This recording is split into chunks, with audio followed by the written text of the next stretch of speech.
Okay. Welcome everybody. We're back. We're about to call we're about to call someone from Plane Trade.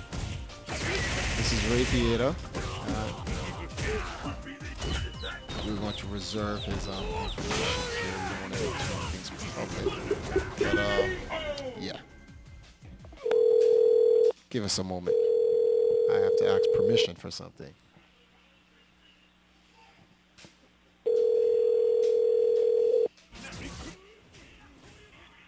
Hello? Hello, good night. Can I speak to Ray, please? Speaking. Hey Ray, it's Triforce. Um, Hey, how are you? How are you? I'm not sure if you know, but we're online right now. We're doing a stream, which is a charity for the International Video Game Hall of Fame, and pretty much we're trying to get some donations from key people in regards to video games, whether it may be the industry, whether it may be the community, or the competitive scene. Before I go into the certain details, one moment. Could I give out your occupation, or do you want that to be held private? Yes, no, it's fine. You can Oh, give out the occupation. okay, everybody. So this is a owner of Play and Trade Franklin Square, Ray Theater. Am I pronouncing your name properly? Correct. Okay. And he's also the guy that's makes sure that Battlefield Arcadia actually happens. Without this gentleman, we want to have a battlefield in the New York area. So welcome to the show. You can find us on Justin.tv, 8wayrun.com. Well, no .com, 8wayrun, and you can see what's going on. And yeah, can I get that Play and Trade logo up there? So yeah, this is Ray Theater from Play and Trade. And so pretty much, Ray, we wanted to introduce you on what's going on. And as I already explained to you that, we're trying to raise money for the International Video Game Hall of Fame because we want to pretty much let everybody know just how important the foundation of gaming is. And being as a man that's involved in media and the video game scene, we wanted to get a little, some words from you and your thoughts about where video games are going, media-wise anyway. Where they're going video-wise? Yeah, media wise, where do you see Oh, video games media-wise, going? yeah. Yeah. I think they're becoming a lot more interactive, especially, you know, gaming online in general has become a lot more interactive with, live streams now, tournaments, and just getting players involved on a different level through social media. It's just been, something that is the next level of gaming, and it's great because other hardcore gamers get to connect with other gamers who have the same interests and get to compete as well as make new alliances, new friends, and it's just I think it's going in the right direction. All right. As a retailer, being that Play and Trade is the largest franchise retailer for video games in the nation, where do you see retailers and gamers in this new direction and in the future for gaming?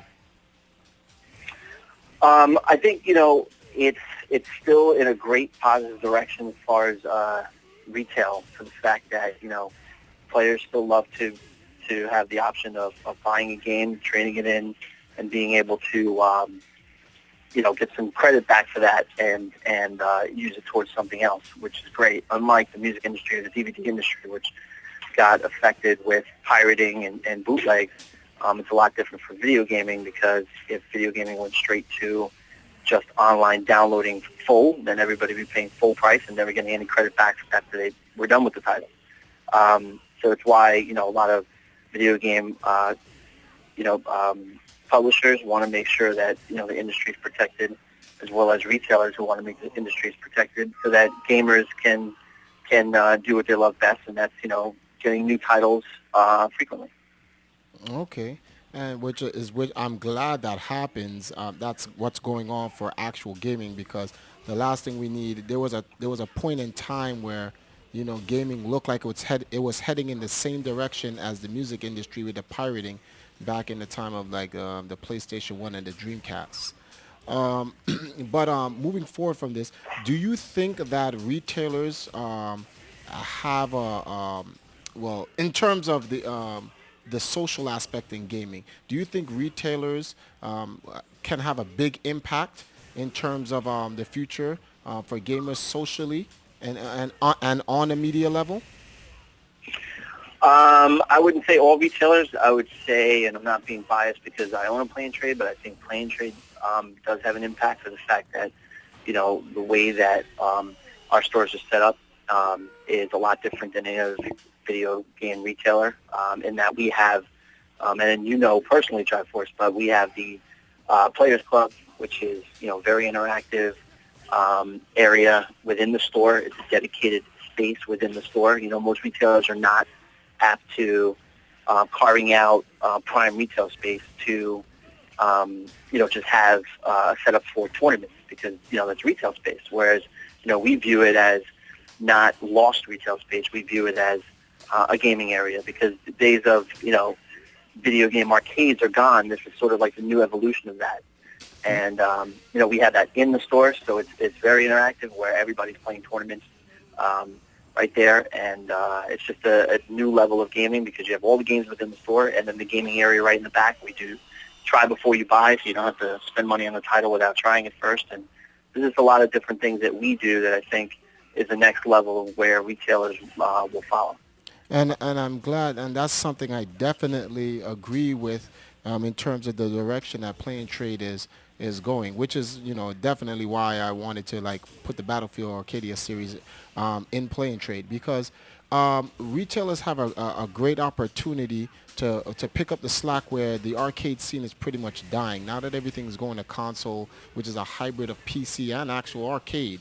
Play and trade adds that area, the players' choice, well, the players' club, like you said, where people can come and there's like 5, 6 setups and they can play these video games on a social level, physically, not just through the, via the internet, but physically bringing. It's like a combination of the internet and the arcades put together. But then at the same time, you can shop in the very same place. So that is definitely the first step, and I hope Play and Trade remains the leader in these innovative new ways of bringing social networking and with gamers to the actual retail spot. Because you, in a sense, and I don't mean to cause any friction here, but Play and Trade reminds me of Funko Land and the good elements of GameStop put together. And that's just me because you guys do the retro gaming and stuff like that, and it's so gamer friendly with Play and Trade. Yeah, no, exactly. That's sort of a good way to describe it and a good way of having the mix. But unlike some of the retailers that just kind of want you in, want you out, sort of the churn and burn style, ours is more of interacting with the gamers and having a place for them to interact with other gamers and, with all of our Players Club area and the tournament area being system linked. So it's sort of like you're playing online, but you're actually playing in the same room, which is cool. And then we also have our store versus other stores and throughout the country and internationally. So it's just a different level of gaming and something that's definitely unique. Okay, that's definitely some insight. We have 10 and he says I used to work for GameStop, and he says we literally have to tell our customers who come in for a trade that we have to make a profit. I felt disgusted saying that, but yeah, that was a little bit too much information. But thank you for coming on the show, Ray, and then sharing your input about playing trade. And this, the whole point of this show is to cross the streams like Ghostbusters. You're not supposed to cross the You're streams. not supposed to cross the Yeah, streams. but in this case, we need to cross the Full streams. plutonic reversal. We need to cross the Yeah.